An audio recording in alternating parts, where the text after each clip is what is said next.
tansah mituhu muga Gusti nuntun lakumu. Buat yang punya skill, itu harganya mahal banget. Gitu. Nah, cuma yang punya skill tapi juga mengasah selama menunggu dibukanya itu. Karena kalau skill terus kemudian nggak diasah ya beda harganya. Nah itu nanti mahal-mahalnya di situ. Dia bisa tawar menawar yang luar biasa termahalnya. Jadi mungkin bisa jadi seperti itu. Nah itu baru salah satu contoh dari dunia karyawan.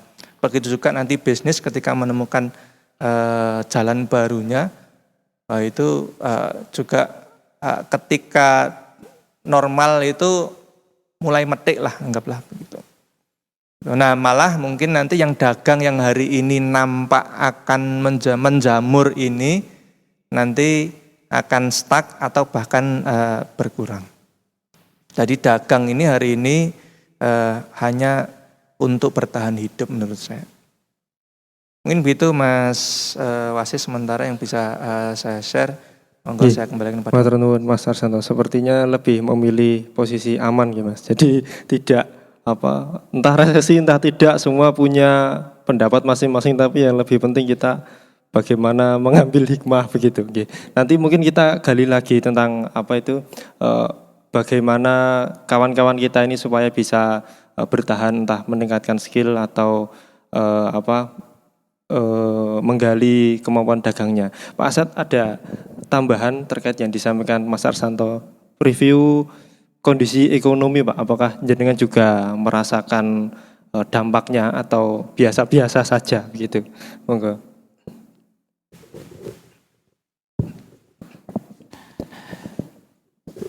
Jadi kalau saya melihat fenomena ini sebetulnya memang benar yang disampaikan Mas Arsanto tadi. Sebetulnya yang paling penting kalau Mas Arsanto tadi menyebut antara lain tetap mengasah kemampuan, maka pasangan dari itu sebetulnya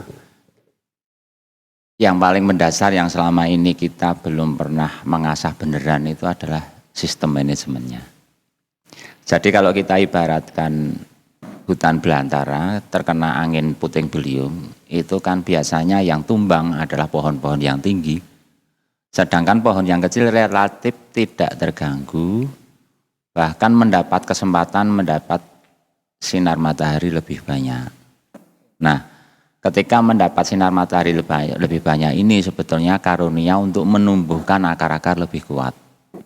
Demikian juga kalau kita lihat sungai, ketika air itu mulai surut, yang terkena imbas pertama tentu ikan-ikan besar. Kalau cedol banyu mung sak mangkok cukup. Jadi pernah pada tahun berapa pas waktu pemilihan presiden ada huru-hara itu bertepatan dengan event pameran mebel rutin internasional, diperkirakan dari 3.500 buyer mungkin hanya 500. Teman-teman pada heboh, kalau saya diam saja, kenapa? Saya hanya butuh 3 buyer. Jadi hanya datang 25 aja nggak apa-apa, karena kapasitas saya bukan kapasitas yang sangat besar. Nah kalau kita melihat fenomena alam sebetulnya seperti itu.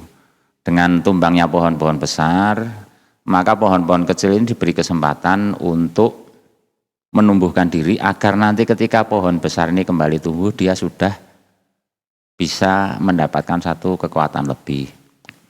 Tetapi kembali lagi kepada sikap diri kita, kalau kembali di dalam ayat Al-Quran, kalau dalam khotbah Jumat kan senantiasa dibacakan ittaqwa haqqa tuqatih wa la tamutunna illa wa antum muslimun. Kita tadaburi bahwa takwa itu kewaspadaan. Ittaqwa, waspadalah terhadap Tuhan. Terhadap Tuhan itu harus waspada. Tetapi haqqa tuqatih dengan kewaspadaan yang logis.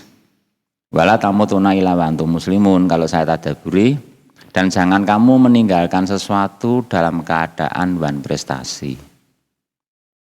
Wan prestasi itu kalau kita mengacu kepada sudut-sudut bentuk sholat yang 360 derajat, berarti fisil mikafah itu berarti masuk di dalam satu kegiatan itu harus dalam keadaan kamu meninggalkan itu berprestasi, selesai.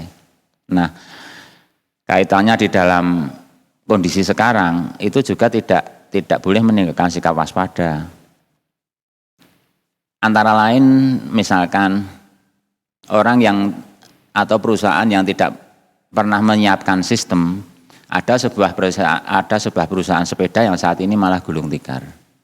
Tetapi ada perusahaan merek lain yang justru panen karena sejak awal dia invest besar untuk automasi las dengan semi robot. Sedangkan yang bangkrut ini sebetulnya merek terkenal tetapi manufakturnya masih banyak pakai manusia misalkan.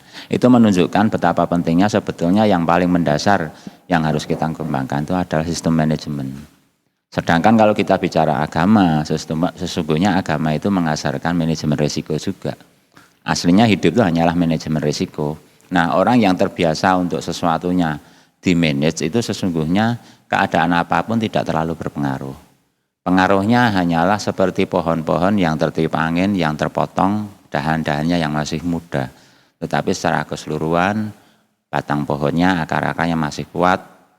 Kalau kemudian musim sudah berganti, dia akan bertunas kembali.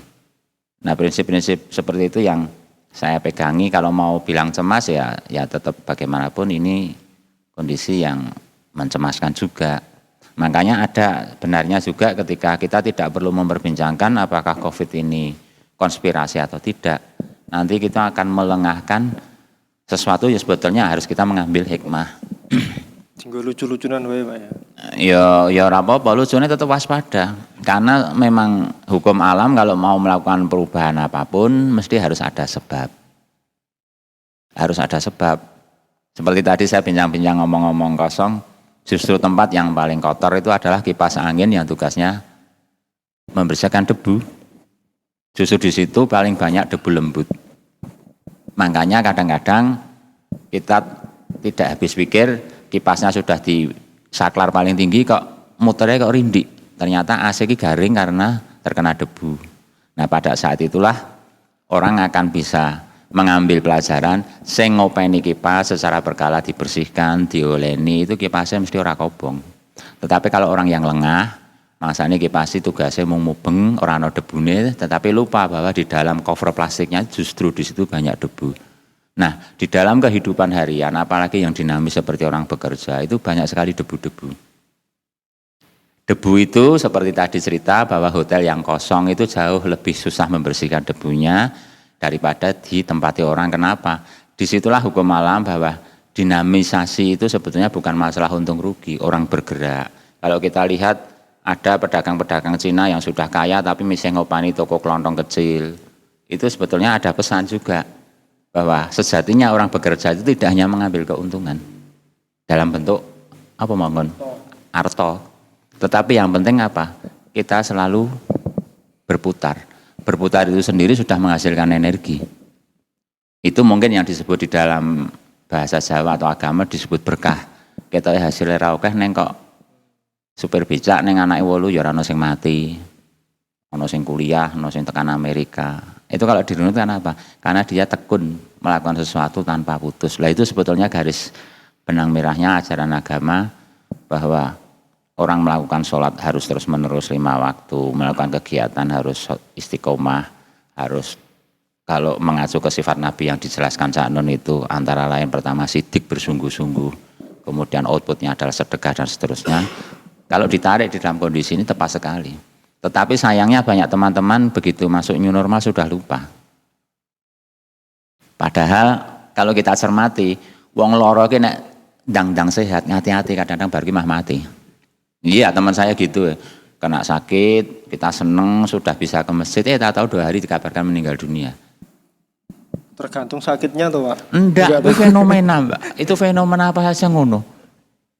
Elektronik juga gitu kadang-kadang didandani waras bar kuwi, karena apa? Karena penyembuhannya tidak secara menyeluruh. Kembali lagi karena sistemnya tidak ada, kita melihat hanya parsial, ketok wis penak lali. Terus seneng-seneng apalah kegiatan apa yang seolah-olah kita itu lupa. Tetapi waktu itu terus berjalan bahwa rencana alam itu tidak akan mungkin tergeser oleh hal-hal seperti itu. Maka menuntut kewaspadaan terus-menerus. Di dalam ayat tadi jelas bahwa karo Gusti Allah kon waspada lho. Lah napa waspada? Ya karena cara komandan militer Tuhan itu memang uji anak buah sing kon mlaku adoh dimingi-mingi wedang diumbi ya gagal kudu balenine. Makanya kita harus waspada tapi jangan berlebihan. Dan salah satu hal yang harus kita cermati di dalam kondisi ini juga tidak boleh terlalu pede. Alah nek awake dhewe ora mungkin kenal juga tidak boleh, tapi terlalu khawatir terus mengkeret juga tidak boleh. Kira-kira seperti itu. Terima kasih. Iya, saya tertarik Pak Asad yang mengibaratkan pohon-pohon besar tumbang itu, kemudian pohon-pohon yang kecil mulai tumbuh. Saya ingin bertanya rodok nakal Mas, apa wit-wit gede kan ya do tumbang tenan, apa jangan-jangan memang punya plan untuk sengaja menumbangkan diri supaya bisa menguasai yang lain.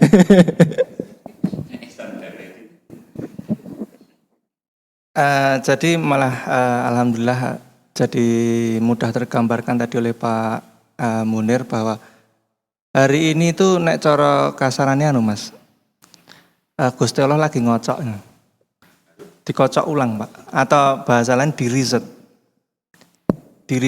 semuanya, terkhusus kalau mungkin di bidang saya adalah dunia usaha dan industri atau bidang bisnis ya, itu lagi diriset. Jadi nanti akan kita saksikan dalam 1-5 tahun ke depan itu tetap akan ada yang tumbang Mas. Oh ini jadi, belum berarti? Sudah ada. Jadi artinya akan ada yang tumbang satu demi satu, tumbang. Walaupun tetap juga akan ada yang masih tetap berdiri tegak. Tetapi yang tumbang itu keniscayaan. Tetapi kalau yang berdiri tegak itu pilihan. Gitu. Nah, sehingga benar tadi yang disampaikan oleh Pak Munir bahwa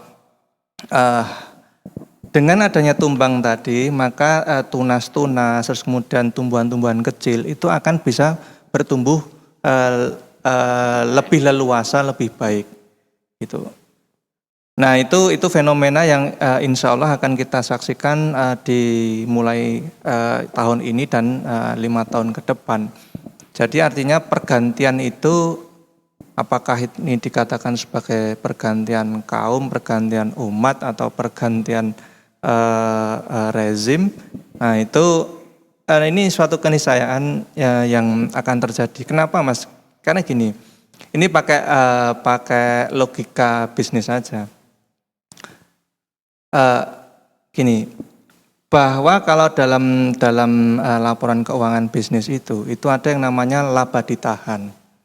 Itu laba ditahan itu adalah untuk modal kerja di tahun selanjutnya.